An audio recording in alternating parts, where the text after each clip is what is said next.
ITS 선교 방송을 시청하시는 ITS 가족 여러분 안녕하십니까? 손찬훈 목사입니다. 오늘은 출애굽기 19장에서 32장까지 시내산 언약에 대해서 말씀드리려고 합니다. 출애굽한 이스라엘 백성이 3개월 되던 때에 시내산에 도착합니다. 백성들은 시내산 아래에 기다리고 모세는 시내산 꼭대기에 하나님을 만나러 올라갔죠. 그때 하나님께서 모세에게 이렇게 말씀하십니다. 너는 야곱 족속 이스라엘 백성들에게 가서 이렇게 전하라. 그러면서 19장 5절 6절 말씀이 세계가 다 내게 속하였으니 너희가 내 말을 잘 듣고 내 언약을 지키면 너희는 내 소유가 되겠고 나에 대하여 제사장 나라가 되며 거룩한 백성이 되리라. 이 말을 내가서 전하라 그랬습니다. 그래서 모세가 이제 불이 나게 또 시내산을 내려와서 백성들이 장로와 백성들을 모아놓고 이 말씀을 전합니다. 그랬더니 백성들이 예, 다 그렇게 하겠습니다. 그래요. 그래서 다시 이제 또 시내산에 올라가서 하나님, 백성들이 다 하겠답니다. 이렇게 이야기를 해요. 시내산 언약을 맺기 전에 하나님이 이스라엘 백성들에게 먼저 그렇게 제시를 합니다. 너희가 내 말을 잘 듣고 내 언약을 지키면 한 조건이 붙습니다.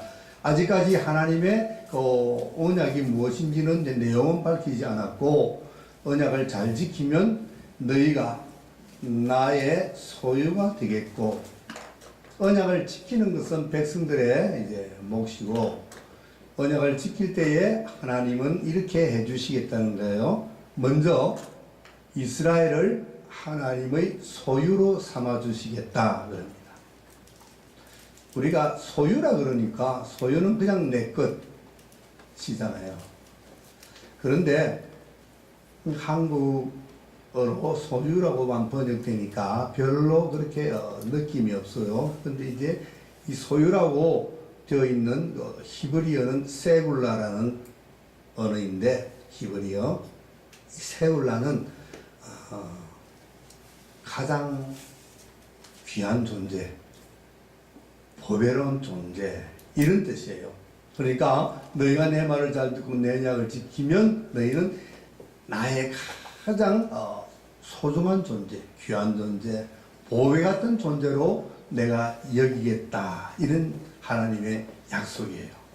뿐만 아니라 나에 대하여 제사장 나라가 되게 해주겠다. 제사장이란 하나님에게 하나님 앞에 백성들을 위해서 제사 드리는 직분이고 또 율법을 가르치는 직분이기도 합니다. 뿐만 아니라 하나님과 사람 사이의 중보자의 역할도 하죠. 그리고 하나님 가장 가까이에 있는 그런 직분이에요. 성소에 아무도 들어갈 수 없는데 제사장만 들어가잖아요. 하나님이 계신 곳에 출입할 수 있는 그런 직분. 그러니까 그 제사장의 직분은 대단한 것이죠. 그래서 이스라엘 백성을 그렇게 제사장의 나라로 내가 삼아주겠다. 그러니까 이스라엘 백성들을 그렇게 귀하게 여기면서 또한 이방인과 하나님 사이에서 중보자 역할을 하는 그런 민족, 또 이방인들에게 복음을 전하는 민족, 그런 민족으로 이스라엘을 삼아주시겠다는 거예요. 그리고 세 번째로 거룩한 백성이 되게 해주겠다. 거룩한 백성. 하나님의 성민이죠. 성민. 거룩한 백성. 이렇게 하나님의 약속이 있었습니다. 그랬더니 백성이 예, 그렇게 하겠습니다. 그랬고, 모세가 그 말을 하나님께 이제 전합니다. 그랬더니만, 하나님은 그러면 나의 언약을 주겠다. 그래서 출애굽기 20장에서 23장까지 20장의 십계명을 비롯해서 21장, 22장, 23장의 율례와 법도를 선포합니다. 이것을 모세는 이제 받아서 기록을 했고 그 책을 이제 언약서라 그러죠. 그래서 언약서를 만들었어요. 이제 백성들은 바로 이 언약서의 내용을 지키면 되는 것이고 이 백성들이 이것을 잘 지킬 때 하나님은 약속한 그런 귀한 보배로운 존재로 제사장의 나라로 하나님의 거룩한 백성으로 이스라엘을 삼아주시는 겁니다. 이것이 이제 후세에 계속 내려오면서 선지자의 입을 통해서 이렇게 선포되고 있죠. 이스라엘은 하나님의 백성, 하나님은 이스라엘의 하나님으로 뗄래야 뗄 수 없는 그런 아주 긴밀한 이제 관계로 계속 얘기되고 있습니다. 자, 그래서 24장에서 드디어 언약식을 합니다. 이스라엘 백성들이 모여 있고 그 앞에 하나님의 제단을 쌓아놓고 소를 잡아서 번제와 화목제를 드립니다. 이 번제와 화목제를 드린다는 이 사실은 바로 언약식을 하는 겁니다. 결혼식 하는 겁니다. 그래서 이스라엘과 하나님은 거기서 이제 부부의 연을 맺듯이 언약식을 하는 것이죠. 그래서 소를 잡은 그 피를 두 양푼에 갈라서 한 양푼은 하나님의 제단에 뿌리고 한 양푼은 이스라엘 백성들에게 뿌립니다. 그것은 무엇을 의미합니까? 이 언약을 파기하는 자는 피의 대가를 치러야 된다는 거죠. 그러니까 아주 이 언약식은 굉장히 엄한 언약식입니다. 피의 언약이 되죠. 언약은 구약에서 나오는 언약은 여러 가지 언약이 있지만 그 중에서도 가장 중심되는 언약은 창세기에 나오는 족장 언약, 아브라함과 이삭과 야곱과 맺은 족장 언약이 있고 이제 출애굽기에서 지금 맺는 시내산 언약이 있고 그리고 이제 사무엘 하에서 다윗과 맺는 다윗 언약이 있습니다. 이 세 언약이 이제 점점 발전되어 나가는 언약이고 하나의 연결고리로 되어 있는 중요한 언약입니다. 그 언약 중에서 이제 시내산에서 하나님은 이스라엘과 언약을 맺습니다. 그래서 언약서를 모세가 낭독을 하죠. 왜? 이 언약서 내용이 중요하기 때문에 그래서 언약서를 다 읽고 낭독을 하고 나서 피를 뿌리면서 이제 언약이 성립이 되었어요. 그러면 이제 양편 이스라엘과 하나님은 이 언약을 지켜야 할 책임과 의무가 따르는 겁니다. 자, 그러고는 이제 하나님은 모세를 불러서 시내산으로 다시 올라오라 그러고 십계명을 내가 돌판에 적어 주겠다. 그래서 모세는 다시 이제 그 백성들을 시내산 밑에다 두고 하나님께 올라가죠. 그래서 40일간 금식하면서 기다립니다. 그런데 백성들은 모세가 내려오는 것이 늦다 보니까 큰일 났네. 모세가 아마 산에 올라갔다가 짐승에게 아마 물려 죽었는가 보다. 그러다 보니까 불안해지기 시작하는 거예요. 항상 남의 밑에서 노예 생활을 하던 이 이스라엘의 노예 근성이 지도자가 없으면 불안해지는 거예요. 그래서 우리를 인도할 신을 만들어 달라고 아론에게 이야기하죠. 요구합니다. 신을 손으로 만들어 달라 그래요. 이거 참 들어도 너무나 아이러니컬한 이야기입니다. 신이라는 존재를 손으로 만드는데 손으로 만들어 가지고 신을 섬기겠다는 거예요. 아론은 하여튼 그 백성들의 그 의욕다짐에 이기지 못하고 금송아지를 만들어줍니다.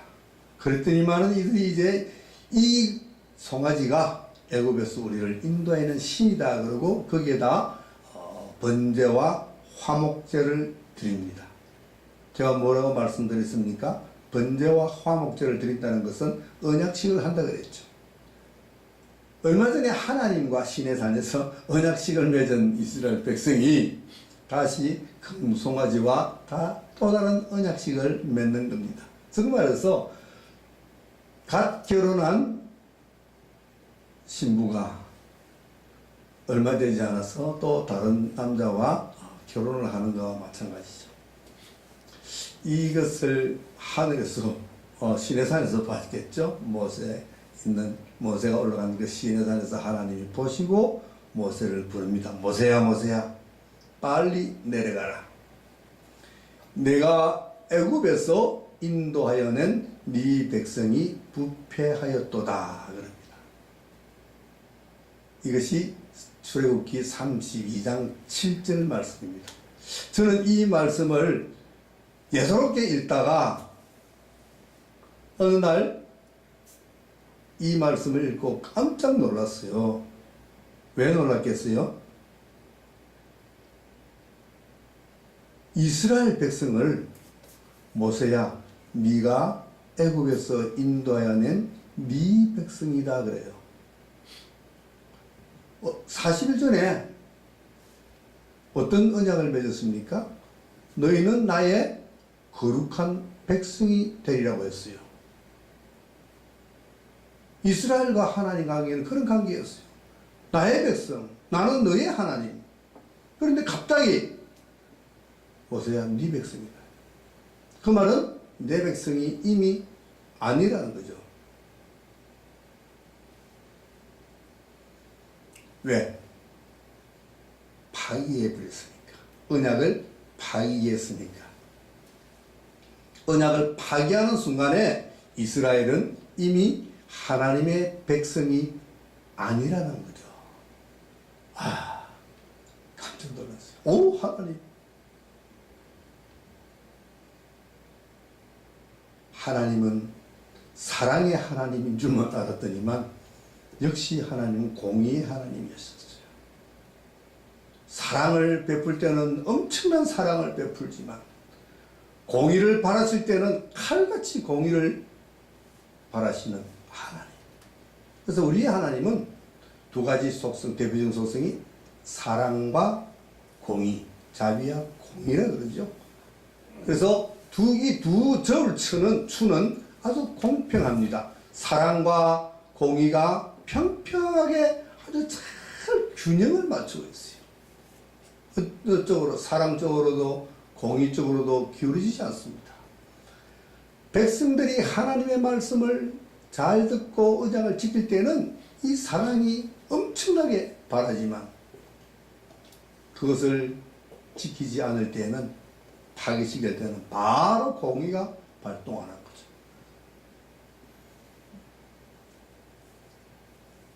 그래서 하나님이 내가 이 백성을 다 진멸해 버리겠다라고 말씀하십니다. 진멸. 구약에서 많이 나오는 말이죠. 요즘 말로 하면 싹쓸이 하는 거죠. 다 죽이겠다. 이때 모세가 뭐라 합니까? 하나님, 노하지 마십시오. 너무 그러지 마십시오. 하나님이 만약에 여기서 이 백성들을 다 죽여버리면 애굽 사람들이 뭐라고 하나님 보고 말하겠습니까? 이스라엘의 여호와가 자기 백성을 애굽에서 이끌고 나가서 산에서 다 죽여버리려고 데리고 나갔다 하지 않겠습니까? 또 우리 조상 아브라함과 이삭과 야곱과 맺은 언약을 기억하십시오. 너희들에게 많은 자손, 하늘의 별과 같은 수많은 자손을 두고 가나안의 그 넓은 땅을 다 주었어. 그들의 기업으로, 영원한 기업으로 주시겠다고 약속하지 않았습니까? 그 약속 잊어버리지 않으셨지요? 모세가 중보합니다. 이 말을 들은 하나님이 그래, 내가 내 말대로 할게 하고 하나님이 그 마음을 돌이키셨다 그럽니다. 모세의 중보가 하나님의 마음을 돌이키게 했습니다.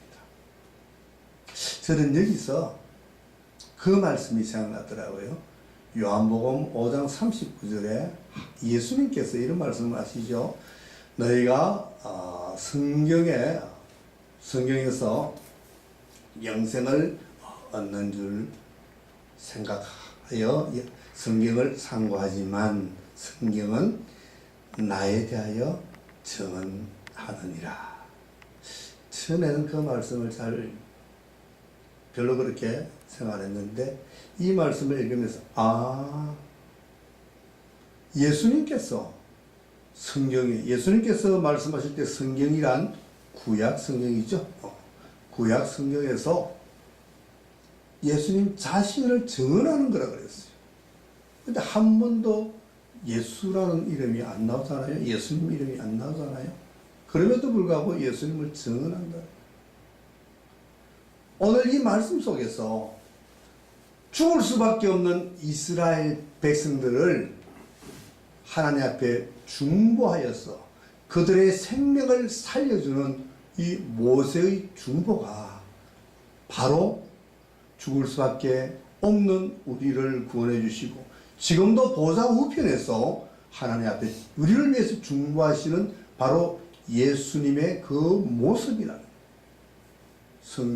구약 성경 군데군데서 예수님의 그림자가 이렇게 보인다는 말씀이겠죠. 구약 성경에서 예수님의 이름은 나오지 않지만 많은 곳에서 예수님의 모습을 우리가 찾아볼 수가 있는 겁니다. 그것을 찾아볼 수 있을 때 우리는 성경을 제대로 읽는다는 것. 어쩌면 하나님은 이런 중보자를 기다리고 있었을는지도 몰라요. 모세가 이렇게 중보해 주기를 기다리고 있었을는지도 몰라요. 내 백성을 공의에 의해서 죽여야 되는데 누가 좀 중보해 주면 좋겠다. 이것이 하나님의 마음이 아닐까 생각합니다.